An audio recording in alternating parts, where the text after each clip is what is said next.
española nuestro pesar y nuestro afecto a sus familiares y a los amigos de las personas fallecidas por la pandemia del coronavirus. También quiero enviar fuerzas y deseos de una pronta recuperación a quienes han sido diagnosticados positivos del COVID-19. El virus, como he dicho en otras muchas ocasiones, no distingue entre ideologías, ni clases, ni territorios. Desgraciadamente nos está golpeando a todos, a nuestros padres, a nuestros abuelos, a nuestras parejas, a nuestros hijos, a nuestros amigos y amigas. A todos ellos los tenemos muy presentes, los tenemos presentes constantemente. Por todos ellos trabajamos constantemente con la esperanza de su pronta sanación. Como vinimos anunciando, estamos viviendo y viviremos días muy duros en la lucha contra la pandemia, días en los que algunos de nuestros seres queridos han sido contagiados mientras otros están sanos, pero están sufriendo, desgraciadamente, las consecuencias económicas y laborales de la emergencia. Estamos viviendo una situación sanitaria sin precedentes en la memoria colectiva de los españoles y también de la mayoría de los europeos y los habitantes del mundo desarrollado. Es, en consecuencia, un desafío global el que tenemos enfrente. Y todos los países, unos antes, otros después, estamos dando pasos en un camino plagado de sombras y contando con muy pocas certezas.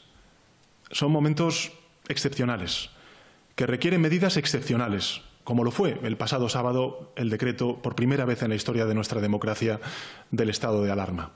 Pero son medidas excepcionales para proteger hoy nuestra salud y al mismo tiempo poder actuar con eficacia y con determinación y así paliar en lo posible los efectos económicos y sociales de esta emergencia sanitaria que ya desgraciadamente estamos sufriendo. Todos y cada uno de los actores de la sociedad tenemos una misión específica en esta batalla. La misión de los sanitarios es librar la contienda en primera línea, con la entrega y con la profesionalidad que les está caracterizando, que les caracteriza. La de las administraciones públicas es proveerles de recursos, extremar la coordinación en este momento tan crítico. La de los mayores, no me olvidaré nunca de repetirlo, es apurar el cuidado y su protección. La de los jóvenes es mantener la distancia social y la de todos y todas seguir las reglas y actuar con responsabilidad y con disciplina social. Y la de los niños es hacer caso a vuestras madres, a vuestros padres, es lavaros las manos a diario, es mantener la higiene y si con ello nos ayudáis a los mayores, vais a ayudar muchísimo, muchísimo a que entre todos ganemos la batalla al virus. Cada cual en la sociedad, en la comunidad que representamos, tiene una misión específica, pero el ánimo debe ser el mismo: hacer todo lo que haga falta, cuando haga falta y donde haga falta hasta parar al virus, hasta vencer al virus. Como saben, llevo días reuniéndome de forma telemática para trasladar este mensaje a las presidentas y presidentes de las distintas comunidades autónomas, a los principales líderes de los partidos de la oposición, también a los agentes sociales. Todas y todos somos conscientes de que nuestro esfuerzo debe estar, como mínimo, a la altura del sacrificio que están acometiendo los españoles. En el frente sanitario, este empeño colectivo de parar al virus tendrá varios hitos.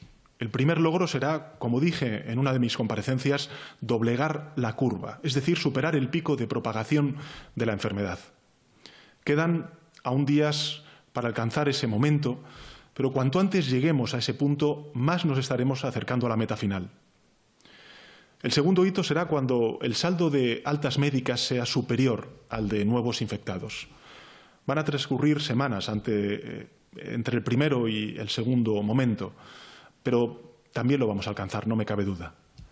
Y estaremos cerca de la victoria sobre el virus cuando los contagios caigan en picado a la misma velocidad que hoy suben. Ese será el tercer hito de esta batalla, que llegará tras alcanzar los dos primeros.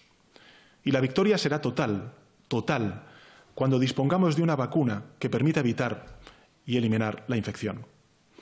Esa es la tarea que tenemos por delante en el frente sanitario. Frenar la curva ascendente, aplanarla y hacerla descender en picado.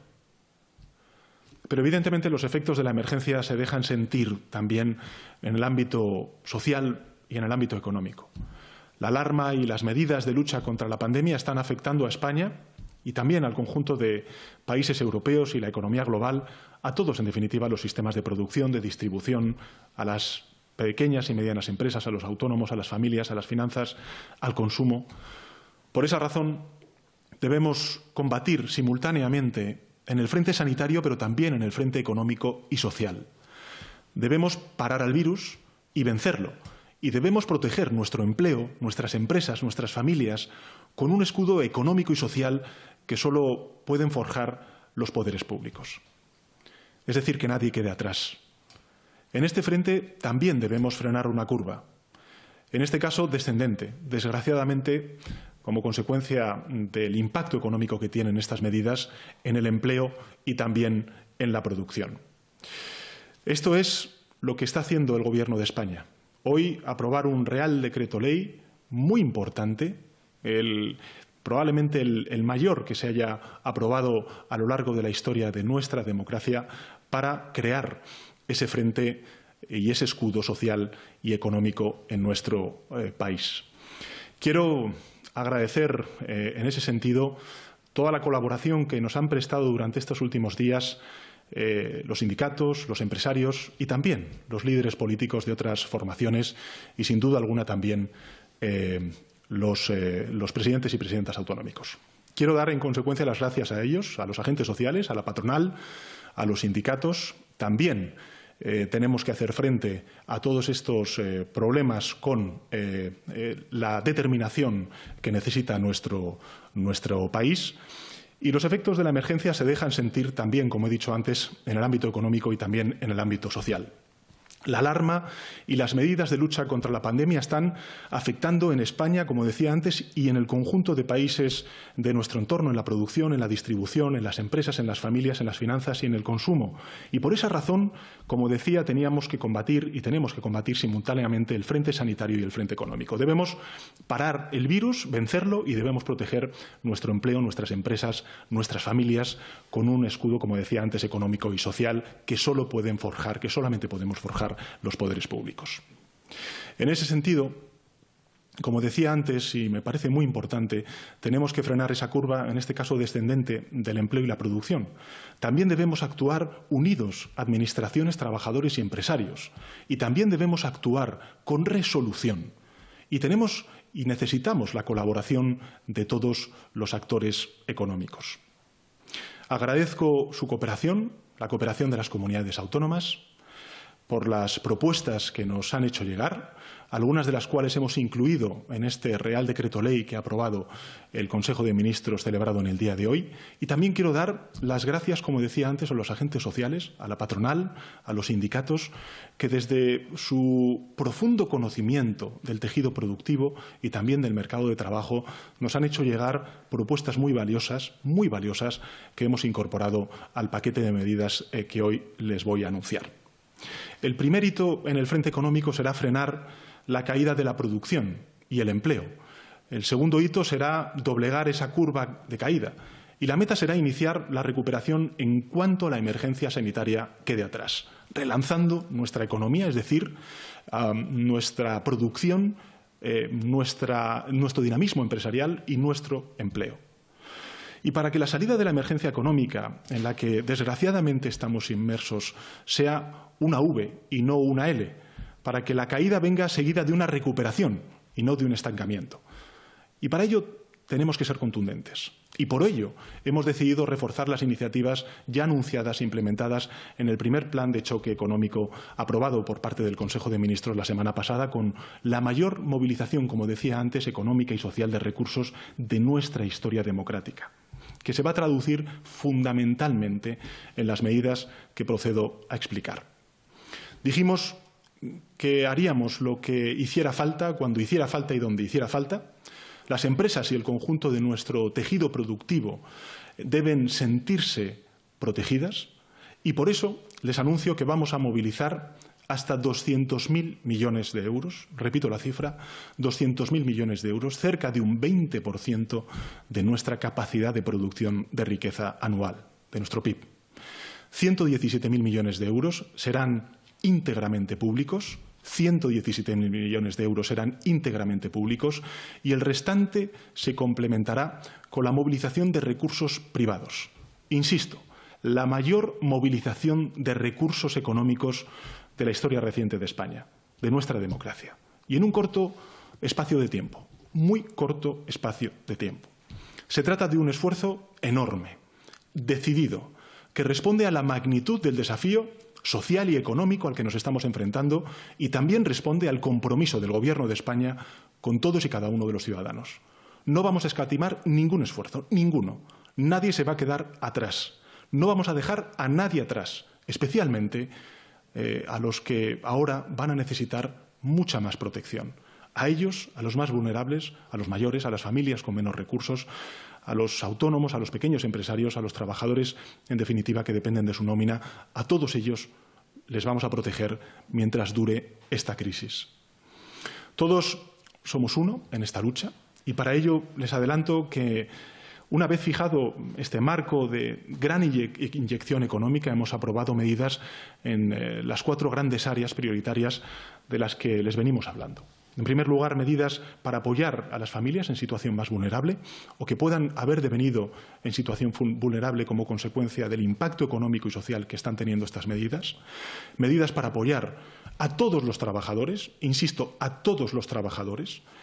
En tercer lugar, medidas para apoyar a las empresas en nuestro país, garantizar el flujo de crédito y de pagos de las empresas y también de los autónomos de nuestro país.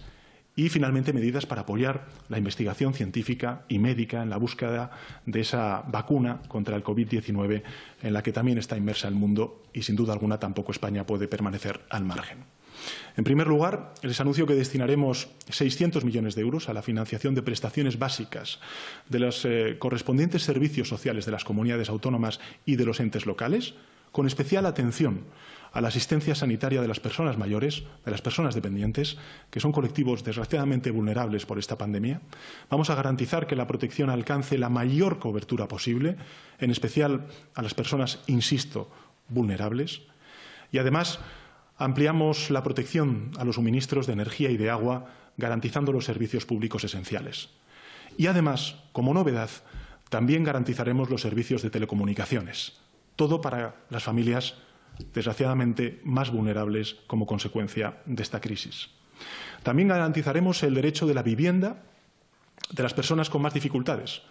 Hemos establecido una moratoria en el pago de las cuotas de las hipotecas para los deudores hipotecarios en situación de especial vulnerabilidad, que vean reducirse sus ingresos y, por lo tanto, ninguna persona en una situación económica difícil perderá su vivienda. En esta crisis, nadie será desahuciado de su casa por atravesar una situación económica difícil. Este es un primer paquete de medidas sociales que seguiremos desarrollando de la mano de otras administraciones y, en especial, de las entidades locales con las que espero poder reunirme en los próximos días. En segundo lugar, hemos aprobado un potente conjunto de medidas destinado a reforzar la protección al empleo. Se trata de evitar que una crisis temporal, e insisto en este carácter temporal como la actual, tenga un impacto negativo permanente sobre nuestro mercado laboral. Quiero insistir en esto. Es una crisis temporal que vamos a superar. Y por ello hemos decidido que para los trabajadores asalariados les vamos a permitir que puedan adaptar o reducir su jornada de trabajo incluso hasta el 100% para hacer frente a la necesidad de conciliar y cuidar derivadas de esta crisis. También vamos a establecer el teletrabajo como medida de flexibilidad principal cuando las circunstancias lo permitan.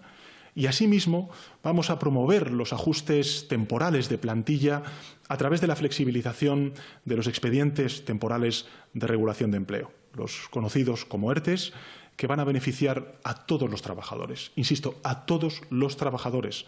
Por tanto, los ERTEs causados por la crisis del coronavirus serán considerados fuerza mayor y, adicionalmente, los trabajadores y trabajadoras tendrán derecho a la prestación contributiva por desempleo, aunque no cumplan el requisito de cotización previa exigido. Además, el cobro de esa prestación no les computará a efectos de cobro posterior de la prestación por desempleo. Y con la aceleración de la aprobación de los ERTEs, reduciendo los periodos de tramitación y consultas por los que los trabajadores percibirán sus prestaciones con más agilidad. Para el colectivo de los autónomos, que implica a una serie de millones de personas en nuestro país cada vez más importantes, hemos aprobado flexibilizar el acceso a la prestación por cese de actividad, que será compatible con la exoneración del pago de cuotas a la Seguridad Social y también con acogerse a ERTEs para aquellos autónomos que cuenten con trabajadores. Queremos que aquellas y aquellos autónomos que vean reducidos significativamente sus ingresos puedan recibir, mejor dicho, la prestación por cese de actividad. Por tanto, facilitaremos que los autónomos y las autónomas puedan cobrar con rapidez una prestación en caso de dificultad económica. Estas medidas, como pueden ver, priorizarán la suspensión de los contratos y la reducción de las jornadas como opción frente al despido de los trabajadores. Y en este caso me gustaría hacer un llamamiento a los empresarios.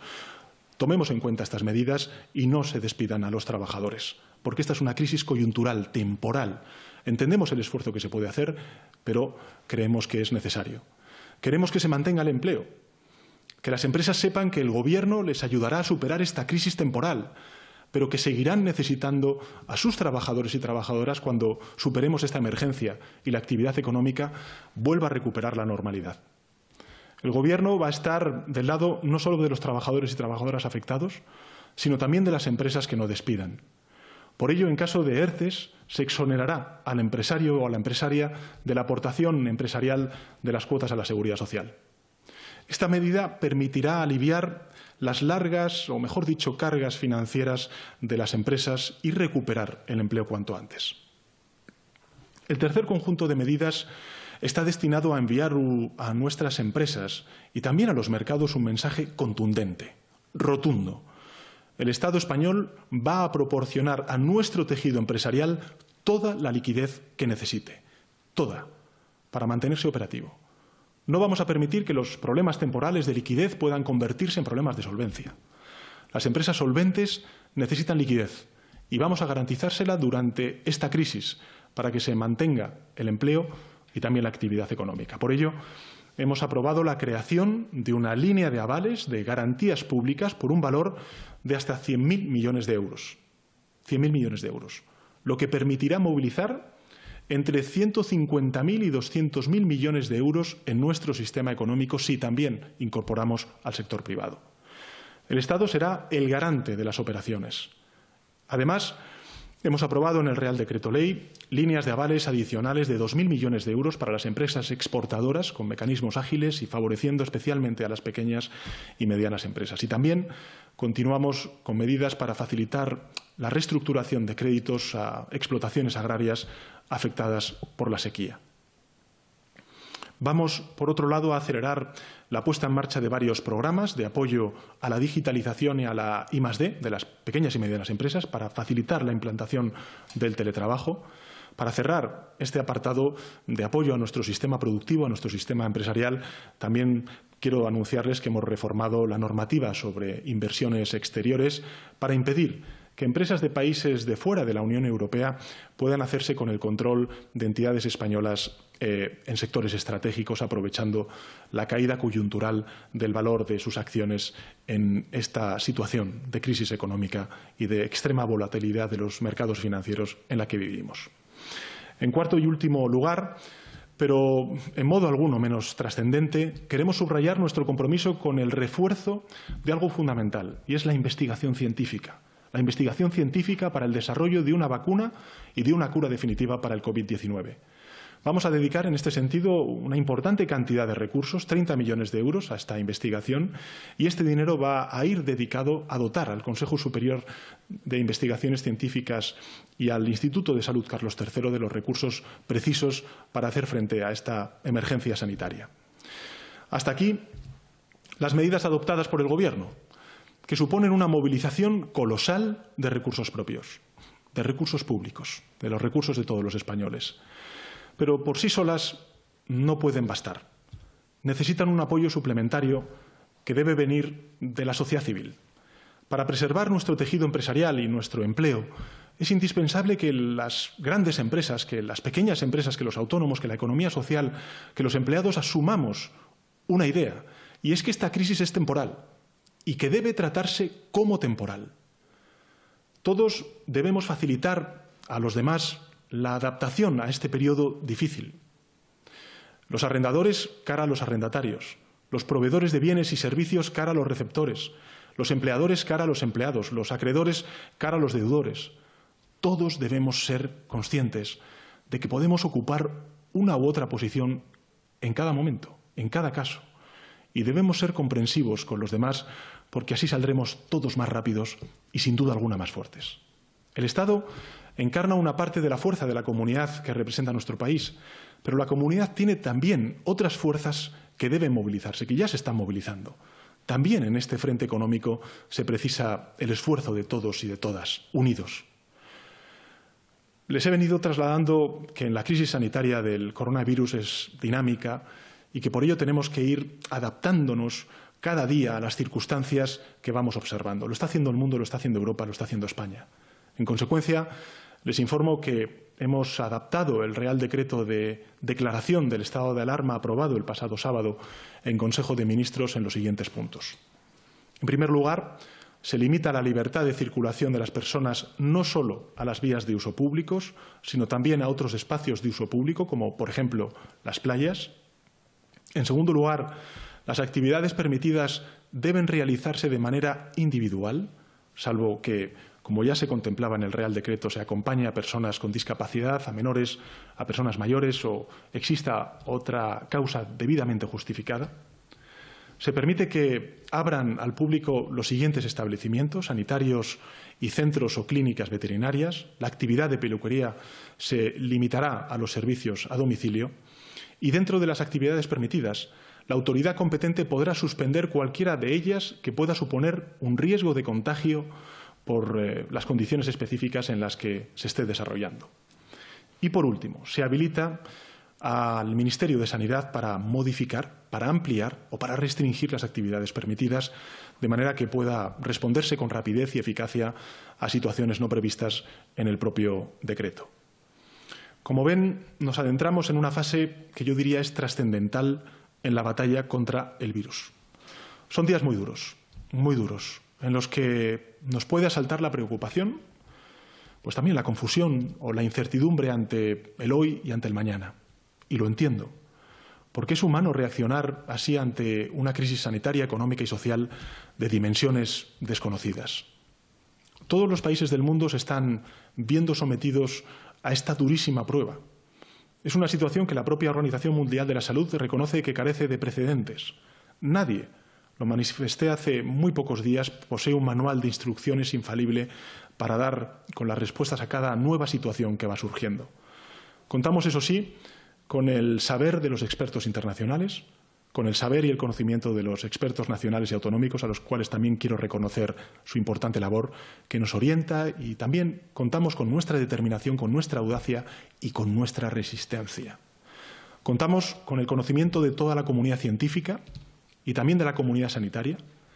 Contamos con la entrega de los servidores públicos de la salud, de la seguridad, de la milicia, que están demostrando estar a la altura de las circunstancias.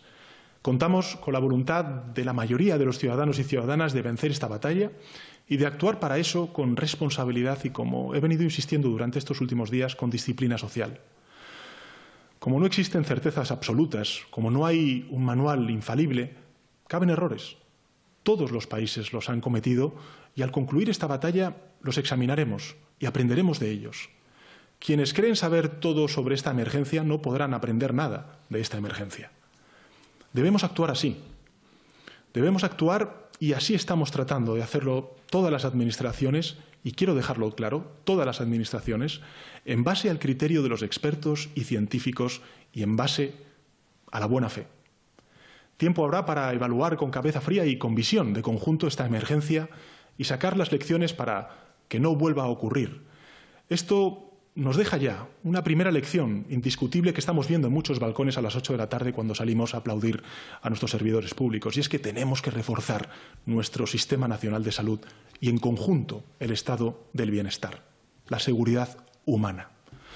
Ahora, en todo caso, es el momento de la unidad de acción y de la responsabilidad. Alejémonos del ruido. Dejemos que los servidores públicos del Estado de Derecho y el Estado del Bienestar hagan su labor. Esta situación está suponiendo para nuestro país una prueba dura, inédita. Y como siempre sucede en situaciones extremas, ha permitido aflorar una conducta social que está siendo modélica y que a mí me gustaría poner en valor, y también ciertos comportamientos ejemplares. Todos tenemos motivos para sentir orgullo de una sociedad que se organiza no solo para combatir la adversidad, sino para dar aliento. Las noches, como decía antes, se han llenado de aplausos en medio del nuevo silencio de nuestras ciudades y de nuestros pueblos. Aplausos que empezaron siendo para los sanitarios, un ejército de profesionales que está expuesto al contagio, pero que no deja de pelear por salvar nuestras vidas, por defender nuestra salud cada día y sin descanso, y el Gobierno lo reconoce. Aplausos que se han extendido a toda la cadena humana que abastece nuestras tiendas, nuestros supermercados. Aplausos a quienes garantizan la movilidad de personas y también de mercancías. Aplausos a los profesionales de la salud mental que están ofreciendo apoyo telemático para que no decaigamos. Al mundo de la cultura y a todas las personas que ponen su sabiduría y su ingenio para hacernos más llevaderos estos días de cuarentena. Aplausos para todas las personas generosas, que ceden hoteles, camas para los enfermos, a profesionales de los medios de comunicación, también a profesionales de las telecomunicaciones que nos mantienen conectados, a los profesores, a los estudiantes, a los maestros que siguen sus tareas académicas desde casa. Se avecinan días largos y días duros, los estamos viviendo ya, en los que debemos seguir a rajatabla las recomendaciones de los expertos. La amenaza del coronavirus nos está poniendo a prueba, pero debemos mantener la calma y ahora más que nunca responsabilizarnos. Permanezcamos en casa, evitemos las salidas no imprescindibles, lavémonos las manos a conciencia, mantengamos la distancia de seguridad y tengamos paciencia, mucha paciencia. Me sumo, todos debemos sumarnos a ese espíritu que nace espontáneo de una sociedad que no se va a doblegar, que ha decidido simple y llanamente resistir. Porque aunque nos abrumen las cifras de contagio, que lo hacen, resistiremos. Aunque nos preocupe el impacto económico, que sin duda alguna nos preocupa y nos ocupa, resistiremos. Aunque nos cueste mantener la moral en pie, resistiremos. Unidos resistiremos los golpes de la pandemia y jamás nos rendiremos y venceremos. El enemigo no está a las puertas. Penetró hace ya tiempo en la ciudad. Ahora la muralla para contenerlo está en todo aquello que hemos puesto en pie como país, como comunidad. Un sistema de salud formidable, unas fuerzas de seguridad intachables, unas instituciones educativas y culturales entregadas, unas comunicaciones y unas telecomunicaciones robustas y, sobre todo, por encima de todo, la muralla para contener al virus está en la comunidad de ciudadanos que nosotros componemos como país, en cada uno de nosotros y nosotras, en nuestra entereza y en nuestra voluntad de resistir y vencerlo. Y con esas armas pararemos al virus, resistiremos y lo venceremos. Y lo haremos unidos.